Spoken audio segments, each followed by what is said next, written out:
अब करेंगे question number 48।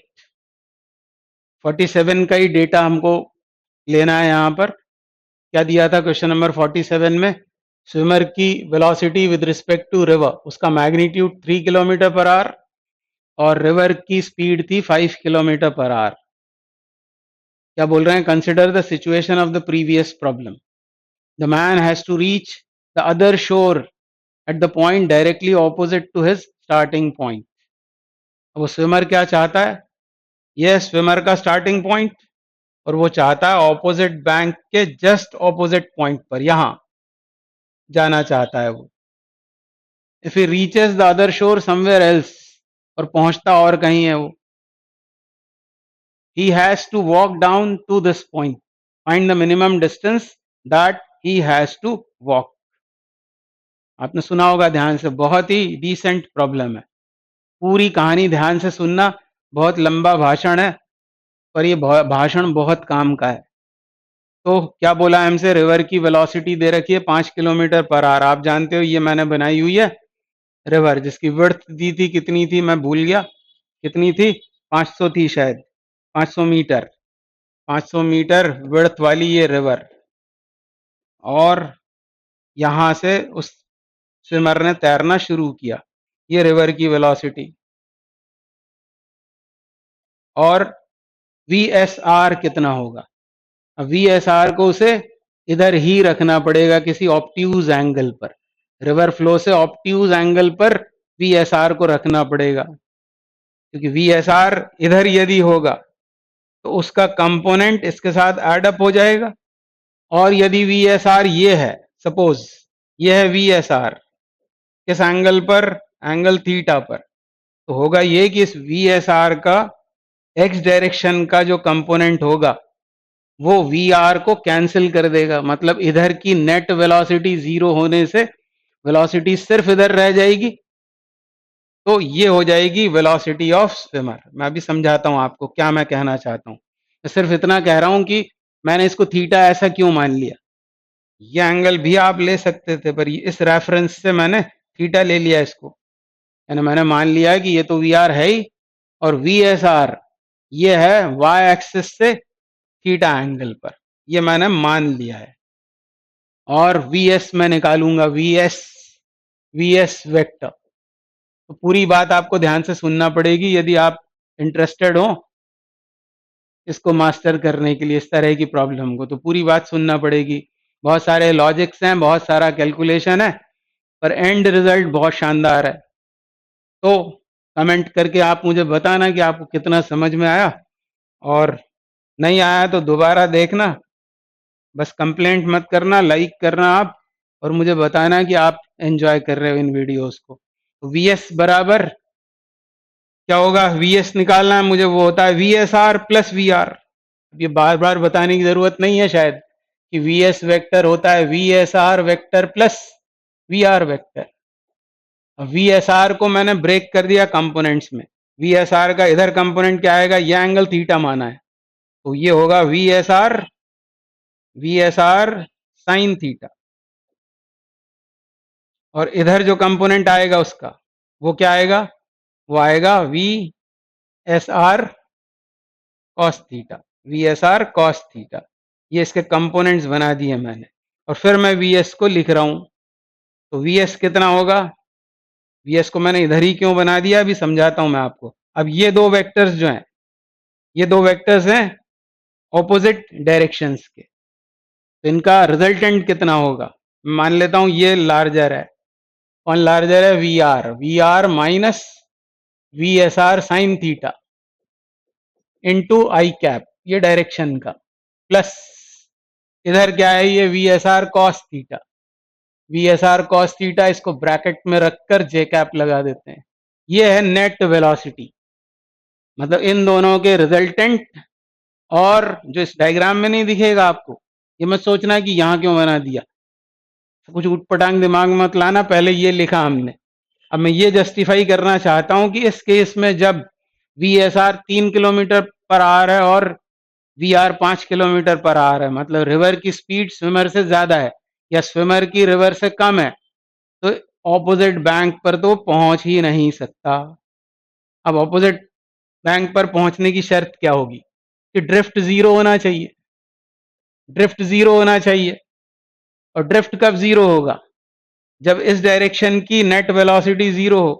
और वो कब जीरो होगी? जब ये दोनों बराबर हो जाएं। ये आपने समझ लिया होगा। तब फिर V S R cos theta ही क्या बन जाएगा? V S. ये जीरो हो गया, यही बचा, और इसलिए उसको यहां बनाया है। मतलब ये कौन सा वाला केस है? जब ड्रिफ्ट जीरो है। तो ड्रिफ्ट जीरो होने की क्या शर्त है? मैं फिर से एक बार बोलता हूं। देखो, ये वी एस आर मान लिया मैंने वर्टिकल से या वाई एक्सिस से थीटा एंगल पर। एक्चुअली ये वर्टिकल नहीं है, ये तो हम देख रहे हैं विड्थ ऑफ द रिवर, ऊपर से देख रहे हैं उसे। तो ये वाई से थीटा एंगल पर वी एस आर सपोज किया। वी एस आर के किए components, V S r sine theta, V S R cos theta, और फिर इसको लिखने की कोशिश की। ऐसा आएगा ना? ये दोनों घटने वाले क्यों दिखाएं? क्योंकि ऑपोजिट डायरेक्शंस में, ये ओरिजिन है हमारा। तो फिर क्या, ये आया इक्वेशन। और अब हम ड्रिफ्ट जीरो करना चाहते हैं। तो ड्रिफ्ट जीरो होने के लिए क्या होना चाहिए? क्या होना चाहिए? इसको जीरो होना पड़ेगा। और ये कब जीरो होगा? जब ये दोनों बराबर होंगे। और बराबर होने पर साइन थीटा कितना होगा? तो साइन थीटा होगा v are upon V S r, v are upon V S r. अब इस डेटा के लिए इसको चेक करते हैं। वी आर कितना है? 5। वी एस आर कितना है? 3। तो क्या कभी साइन थीटा की वैल्यू 5/3 हो सकती है? नहीं हो सकती, क्योंकि साइन थीटा की वैल्यू एक से ज्यादा होती ही नहीं है। मतलब ये इस शर्त को सेटिस्फाई ही नहीं कर रहा है, ड्रिफ्ट के जीरो होने का। कौन सा केस? ये वाला मैं इसकी बात कर रहा हूं कि जब वी एस आर कैसा है? 3 और ये है 5, तो 5/3 ये हो नहीं सकता। मतलब ऐसा थीटा पॉसिबल नहीं है, थीटा इज नॉट पॉसिबल। मतलब इस वाले केस में जब जब स्विमर की velocity with respect to river, river की वेलोसिटी से कम है, तब जस्ट ऑपोजिट बैंक पर तो पहुंच ही नहीं सकता। चाहता तो वो है यहां पहुंचना, पर नहीं पहुंच सकता।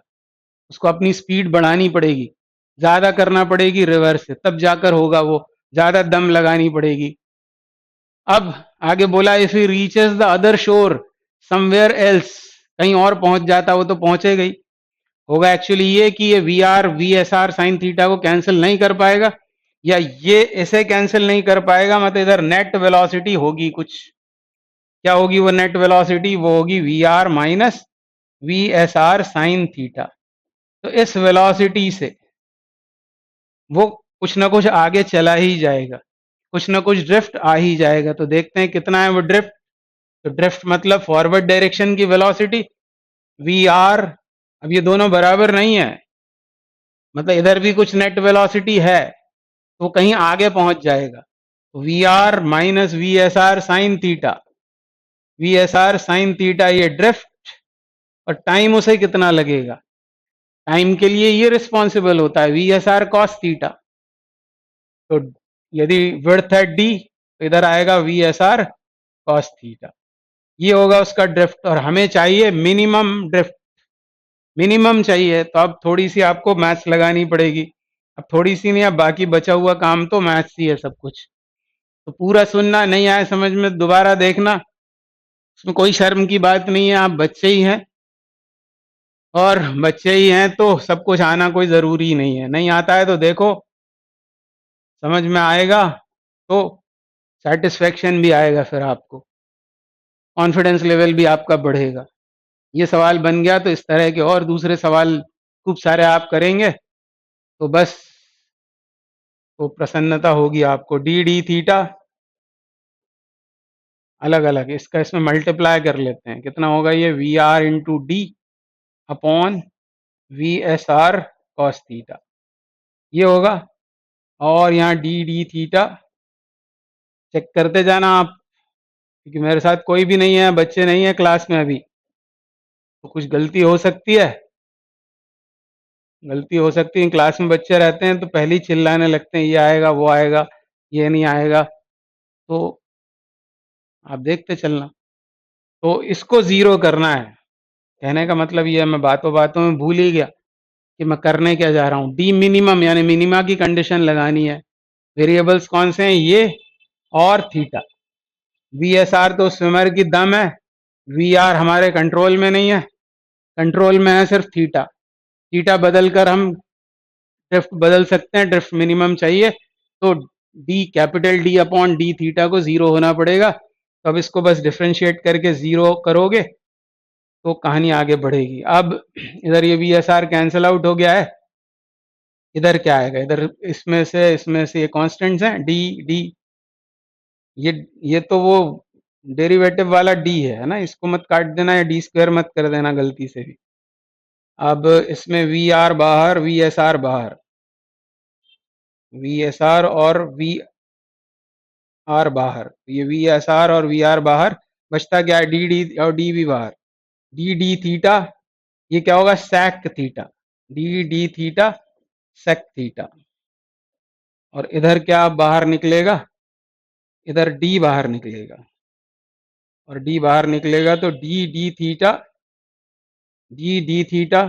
इससे अच्छा आप विड्थ को कैपिटल डी नहीं एक्स मान लेते तो यहाँ कुछ अलग दिखाई पड़ता, कोई बात नहीं, ये टेन थीटा हुआ इज इक्वल टू जीरो। अब क्या करें, तो इसको मैं गोला लगा देता हूँ डी, ये डिफ्रेंसिएशन वाला डी नहीं है, ये विड्थ ऑफ रिवर है, ये और ये। अब देखो इसको करोगे डिफरेंशिएट, ये डी बाहर, ये भी डी बाहर, उस तरफ ले जाके डी का काम खत्म, दोनों जीरो। अब यहाँ क्या बचेगा, v are upon V S r. आपको बोर लग रहा हो, आपको बहुत अच्छे आती हो मैथ्स, तो आप क्या होता है वो स्पीड बढ़ा लेना इसकी, है ना। अब d d theta sec theta कितना होगा, सेक थीटा टेन थीटा होगा ना, और डी तो चला गया है, ये कितना हो जाएगा, ये हो जाएगा सेक स्क्वायर थीटा। चेक कर लेना आप एक बार, d d theta sec theta होता है, सेक थीटा टेन थीटा, और d d theta tan theta होता है सेक स्क्वायर थीटा। अब एक सेक कैंसिल आउट हो गया, जीरो हो गया वो उस तरफ जाकर, और फिर ये सॉल्व कर रहे हैं हम इसको, तो क्या होगा अब क्या करें, one by cos theta, one by cos theta, बल्कि सेक थीटा एक तो बाहर चला गया, टैन थीटा बचेगा सिर्फ, वो कितना होगा भाई, V are upon V S R, और टैन थीटा मतलब sine theta upon cos theta, और एक सेक बचा हुआ है, यानी वो क्या हो जाएगा, minus one upon cos theta equals to zero. तो इक्वल टू जीरो की जगह इधर इज इक्वल टू लगा देता हूं मैं, तो कहानी खत्म, ये कॉस थीटा खत्म। तो साइन थीटा कितना आ गया, ये आ गया हमारे पास में result, sine theta minimum drift के लिए कितना होना चाहिए। अब मैं ग्रीन से लिख रहा हूं, ये फाइनल आंसर हो गया V S R upon V S R upon V R. तो एग्जाम में इतना सब नहीं हो पाएगा आपसे, मतलब इतना सारा कौन करते बैठेगा, तो अब ये रट लेना है, मुझे तो रट लो, मुझे तो रट लो, साइन थीटा बराबर V S R upon V R. अब चेक लगाएं, वी एस आर इज 3 और यह है 5, यानी 3/5 हुआ, और 3/5 हुआ मतलब थीटा कितना हुआ, थीटा हुआ 37 डिग्री, ये तो रटा ही होगा आपको, ये होगा 37 डिग्री। अब इसके 37 होने पर अब यहाँ पर हमको सब वैल्यूज रखना पड़ेंगी, तब मिनिमम ड्रिफ्ट निकलेगा। मिनिमम ड्रिफ्ट की ये शर्त हो गई कि sine theta V S R upon V R हो, V S R is 3, V R is 5, sine theta is 3/5 and so theta is 37। एक ट्रायंगल बना के रख लेते हैं यहाँ पर, ये 37, 37, ये 53 होता है, पता ही होगा आपको, और ये 3 और ये 5 हो तो ये 4 होता है, नहीं पता तो अब पता लग गया। अब इसको मिटाता हूं मैं सब, इसको मिटाकर फाइनल आंसर पर अपने को जाना है, तो फिर क्या होगा, अब यहाँ वैल्यूज डालें, वी आर कितना है, वी आर वो है 5, 5 minus v S R which is 3 into sine theta, sine theta रखना है, एंगल वैंगल से मतलब नहीं है, साइन 37 कितना है, 3/5, 3/5, ये वाला पार्ट हुआ, और डी कितना है, वो है 500 मीटर, और ये सब किस में चल रहे हैं, किलोमीटर पर आवर में, मतलब उसका हाफ रखना अच्छा होगा, और V S R is again 3 into cos theta, और कॉस थीटा कितना होगा, वो होगा 4/5, 4/5। इसको आपको सॉल्व करना है बड़े पेशेंस के साथ। ये सही लिखा है मैंने, 25 में से 9 गए तो कितना बचा, 16, 16/5, और इधर ये 1/2, 1/2 और 5 ऊपर जाएगा और नीचे आएगा 3 इंटू 4, तो 4 दूनी 8 दूनी 16, 2 आ गया ऊपर, और ये 5 से 5 कैंसिल हो गया, बच गया सिर्फ यहाँ 2 और यहाँ 3, यानी 2/3 आर, ये इसका क्या हुआ टाइम, 2/3 आर। क्या पूछा क्या है हमसे, find the minimum distance that he has to walk, तो 2/3 आर का समय लगेगा उसको क्रॉस करने में, ये यहां तक पहुंच गए हम, यही हुआ ना 2/3 किलोमीटर। अरे ये 2/3 आर नहीं है, ये हम क्या निकाल रहे हैं भाई, ये निकाल रहे हैं डी, डी निकाल रहे हैं, मतलब सीधे आंसर किलोमीटर है भाई, तो मैं भी थक गया, 2/3 किलोमीटर इज द आंसर। तो आई होप आपको समझ में भी आया होगा, आपने सॉल्व भी किया होगा मेरे साथ साथ, नहीं किया तो आप करना, पर ये बहुत ही अच्छा प्रॉब्लम है, ये करना ही चाहिए, इससे आपके कंसेप्ट्स और क्लियर हो जाएंगे। Thank you very much.